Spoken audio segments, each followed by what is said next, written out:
Carrera Tips, Friday, October 4, 2024. Race 1, Pilocom Rating Base Class 5, 6 to 10 split, distance 1,400 meters na merong 10 entries. Start ito ng winner take all, races 1 to 7. Dito sa race 1, pampremera ko yung entry number 3, Avalon Bandit, sakay ni Jan Alvin Guse. Nanalo yan noong September 21. Kumuha ng 128.8. At tingin ko mag-aumento pa yan. Panigunto ko yung entry number 5. Instant Notice sakay ni James Torque na may kakopol na Go On Eugene sakay ni MP Cañete. Yan naman, mas mataas na grupo na kalaban niya nakaraan at gumawa ng 129.2. Kaya dito sa race 1, pampremera 3, Avalon Bandit, panigundo 5, Instant Notice.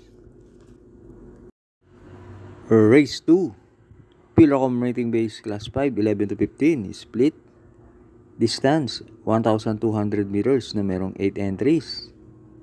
Start ito na pick 6, races 2 to 7.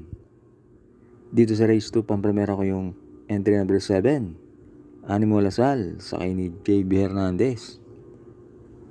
Last run, nasigundo yan kay Tenacity sa isang 1,400 meter race. Panigundo ko yung entry number 4, Instant Message, sakay ni MP Cañete.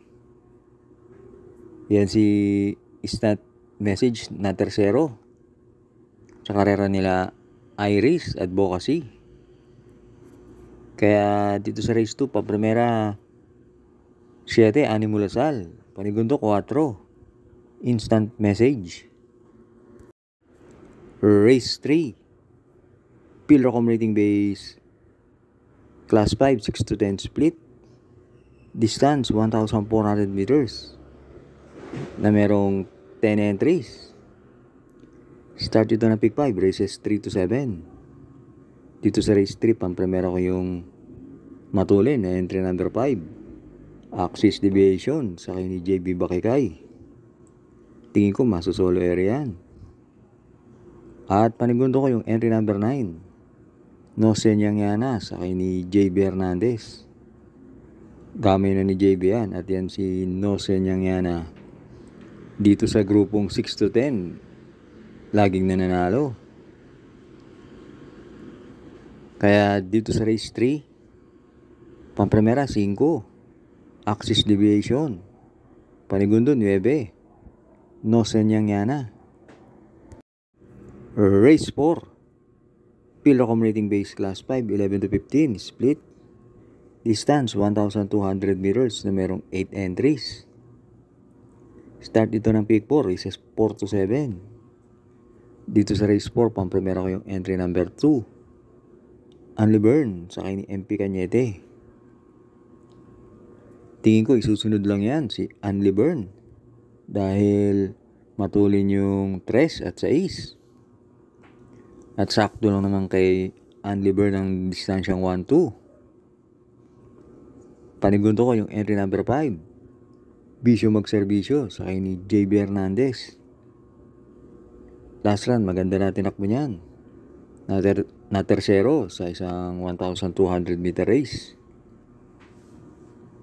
At pantersero ko, sasama ko na rin yung entry number 6, High Honors sakay ni Mark Alvarez. Kaya dito sa race 4, pampremera 2, Unli Burn, panigundo 5, Bisyo Magserbisyo, pantersero 6, High Honors.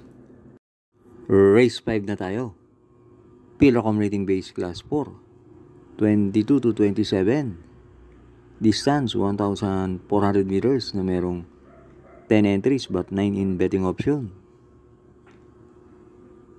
Dito sa race 5, nakikita ko yung 3 entries, Charm Campaign, Beltuna at Golden Sunrise, pare-parehong gumawa ng 127 sa 1-4 nakaraang takbo. Pero dalawa lang ang pinili ko. Itong dalawang nasa labas ang pwesto. Pampremero ko yung 7, Beltuna, sa akin ni Opi Cortez. At panigundo ko yung 8, Golden Sunrise, sa akin ni JQ Cabarrio. Last double na tayo, race 6. Pilrocom rating base class 5 with 5 points. Split, distance 1,400 meters na merong 10 entries. Itong race 6, sa tingin ko 2 horse race lang to. Pampremero ko yung entry number 9, Gianchi, sa akin ni RA Base. Last run na pang-apat yan sa karera nila Modern Stroke. At panigundo ko yung entry number 4, Best Shot, sa akin ni RC Suson. Nandun din yan sa karera nila Modern Stroke, na pang-pito naman yan. Kaya dito sa race 6, pampremera 9, Gianchi. Panigundo 4, Best Shot. Last race na tayo, race 7. Pilrocom rating base class 4, 16 to 21, split. Distance 1,400 meters na merong 10 entries. Itong race 7, mahirap na karera to. Halos pare-pareho tempo nila. Pampremera ko yung entry number 6, Bad Boy MJ, sa akin ni JB Guerra. Sa tingin ko, isusunod lang yan si Bad Boy MJ. Dahil matulin yung 9 at G's. Panigundo ko yung entry number 4, BG, sa akin ni Eminem Gonzalez. At pantersero ko yung entry number 3, Majestic Star, sa akin ni JD Calagos. Deremate yan, si Majestic Star. At meron ding 128 sa 1-4. Kaya dito sa race 7, pampremera 6, Bad Boy MJ. Panigundo 4, BG. Pantersero 3, Majestic Star. Maraming salamat sa inyong pagsubaybay. Good luck!